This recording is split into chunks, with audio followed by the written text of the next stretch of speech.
जय श्री कृष्ण। अर्जुन अपने कर्मों से भागना चाह रहे थे, पर भगवान कृष्ण अर्जुन को किसी युक्ति से समझाने का प्रयास करते थे। भगवान कृष्ण अर्जुन को अपना अंग समझते थे, अपने सगा समझते थे, अपना जान समझते थे। तभी तो भगवान कृष्ण अर्जुन के लिए तरह तरह के बुद्धि और विवेक का उपयोग करके अर्जुन को अपने कर्मों से बिछड़ने नहीं दिए। किसी तरह अर्जुन को कर्म करने से भागने नहीं दिए। भागने का प्रयास तो अर्जुन कर रहे थे। ये स्वाभाविक सी बात है कि संसार में माया इतना प्रबल होता है, माया का इतना शक्ति होता है कि हमें किसी न किसी रूप में भटका ही देता है। पर हमारा बुद्धि और विवेक समझ नहीं पाता है कि माया जो हमारे साथ में क्या खेल खेल रहा है। हमें लग रहा होता है कि हमारा इसमें लाभ है, पर मेरा लाभ वो क्षणिक लाभ होता है, जिसके कारण हम उसमें यदि फिसल जाते हैं, माया के बातों में आ जाते हैं, तो हमारा दोनों लोक और परलोक दोनों बिगड़ जाता है। ठीक उसी प्रकार अर्जुन को भी भगवान कृष्ण समझाने का प्रयास कर रहे हैं कि लोक और परलोक दोनों को बिगड़ने नहीं देना है। लोक और परलोक में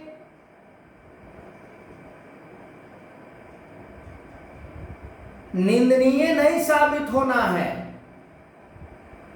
कोई हमें या तुम्हें ये ना कह सके कि अर्जुन अपने कर्मों से बेमुख होकर कर्म को त्याग दिए। आज भी समय के सतगुरु उसी अर्जुन के समान कर्मों से जोड़कर सर्वव्यापी परमात्मा को प्राप्त करने का तरीका समझा रहे हैं। ऐसे तो परमात्मा सर्वव्यापी है ही, सब जगह ये रहते हुए परमात्मा हर किसी को प्राप्त नहीं होता है, क्योंकि हर कोई नहीं चाहता है कि मैं परमात्मा को प्राप्त करूं। उसे तो संसार में ही मन लगता है, उसे संसार के भोग विलास में आराम मिलता है, उसे संसार के यश के लिए बड़ा चिंता होता है। पर वो यश किस काम की जो क्षणिक मात्र प्राप्त हो रहा हो। वास्तविक सदा रहने वाला जो सुख है वो प्रभु प्राप्ति में ही है, परमात्मा को प्राप्त करने में ही है। यही बात भगवान कृष्ण अर्जुन को समझा रहे हैं कि तुम मानव का शरीर धारण किए हो तो प्रभु परमात्मा की प्राप्ति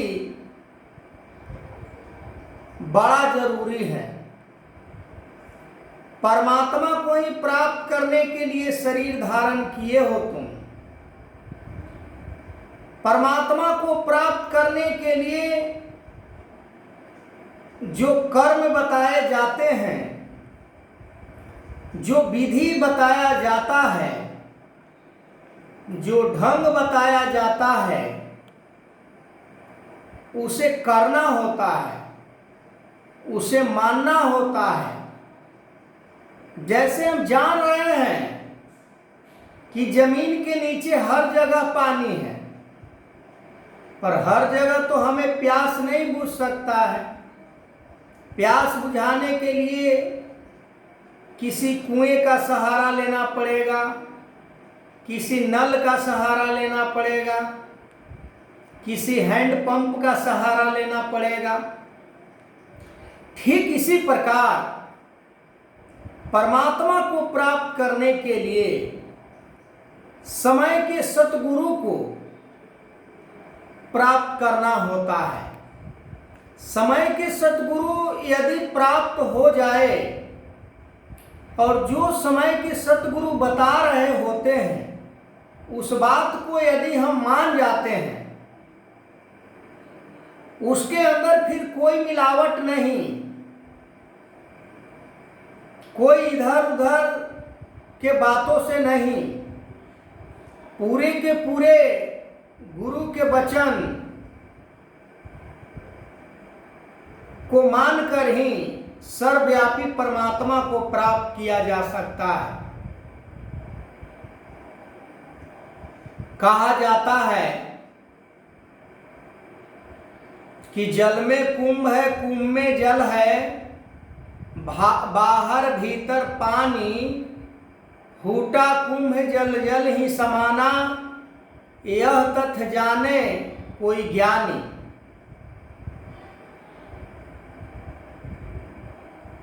कुंभ माने घड़ा,